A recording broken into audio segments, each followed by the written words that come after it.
Jai Gurudev. We're in Joshimat right now, and being here reminds me of the first time I came here, which was about 26 years ago, and what was going to become the beginning of a very interesting series of events with Mahavatar Babaji and Paramahamsa Vishwananda. So 1998, I was here 11 years before I'd met Guruji with another Kriya Yoga group which I was part of.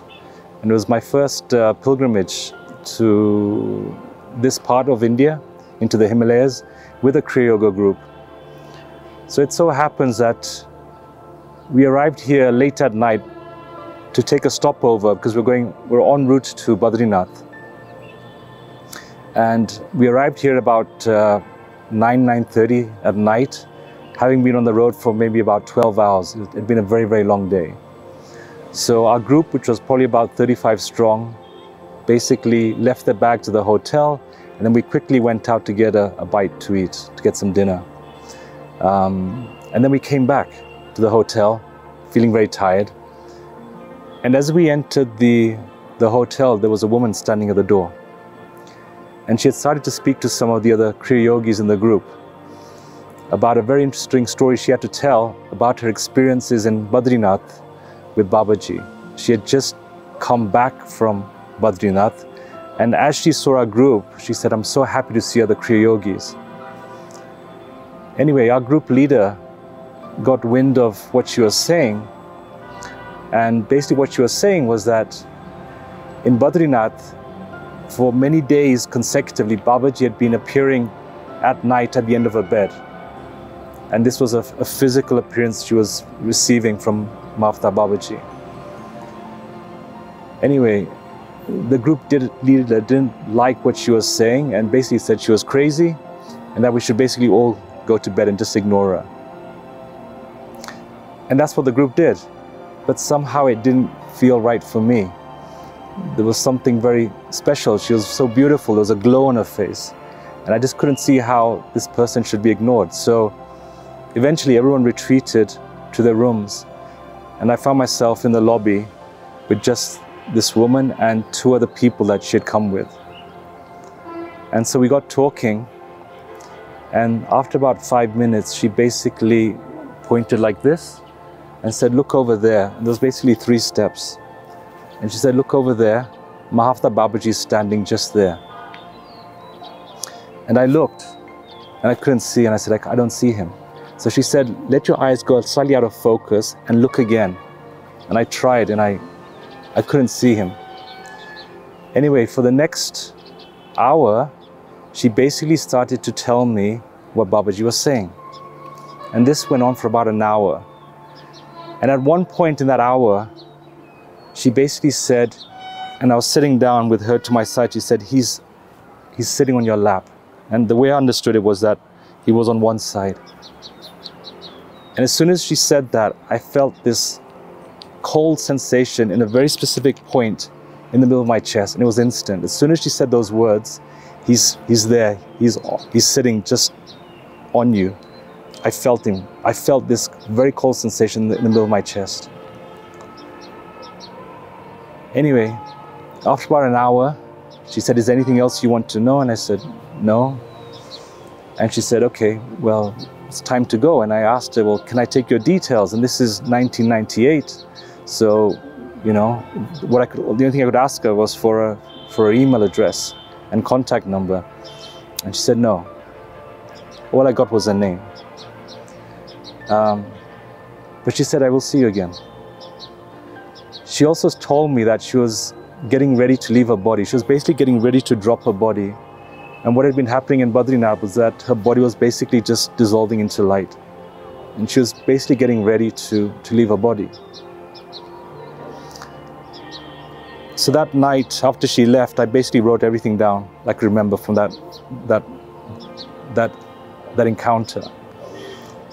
And the next day, I didn't want to tell anyone what had happened. I mean, the rest of the group had been told basically to ignore her. But I remember we went to a temple and I tried to meditate and I focused on my third eye and I basically fell over. Whatever happened that night was so strong, I could not even sit upright anymore to try and meditate. It was that strong. I then went back to London at the end of the pilgrimage, and I basically didn't share this story with anyone. It was so personal. I just, for years, I didn't tell anyone what had happened. But 11 years later, after this encounter in Joshimat, I met Guruji, Paramahamsa Vishwananda, for the second time. And this was at the end of an Atma Kriyoga course where he was basically giving the Shakti path. And he gave the Shakti path to all of us at a time when there was no other Atma Kriyoga teachers who could do the Shakti path. And we had a short satsang, and he then left the room. And then he came back into the room and he pointed like this in my direction. And so I looked over my shoulder, thinking he's obviously pointing at someone else, and only to realize there was no one there. And then someone said, "Go, he's calling you." And as I went up to him, the first thing he said is, "Roshan." And I had to correct him. I said, "That's not my name." I had another spiritual name at the time, and I gave my world name, Manish. And he said, "No." He said, "From today, you're Roshan." And he said, "Did you know that Mahavatar Babaji was here today?" And it was such a mental response. I said, "Of course, he had to be here, right?" And I'm thinking, he had to be here because we just did Shakti Path. But I wasn't really, it was almost like an automatic response. And then he took his finger and he put it in my chest. And the same sensation from 11 years ago came back. And just before he did that, he said, "Did you know that Mahavatar Babaji was here today?" And I don't know where the words came from because they were never on my mind. I said to him straight after that, I said, "I wish I could bring all my Kriya Yoga students to you." And then I just burst into tears. And I cried probably for a good couple of minutes and he was just watching me. And he was so sweet, he was just watching me cry. And then he said, "Okay, you come for darshan tonight." Because he was going to give a darshan in London, which I had not planned to attend. And I remember I rang my wife and I said, I'm going to be a bit late tonight. I said, "Just be happy for me." And I went to darshan and I just cried. I just cried throughout the darshan. But the story doesn't finish there. Because some years later, I had the chance and I asked Guruji, I said, "Guruji, I met this woman in Joshimat." And I described her and he said, "Yes, I know who she is." He said, "She's a direct disciple of Mahavatar Babaji." And when I think about this story, for me the lesson is about judgment.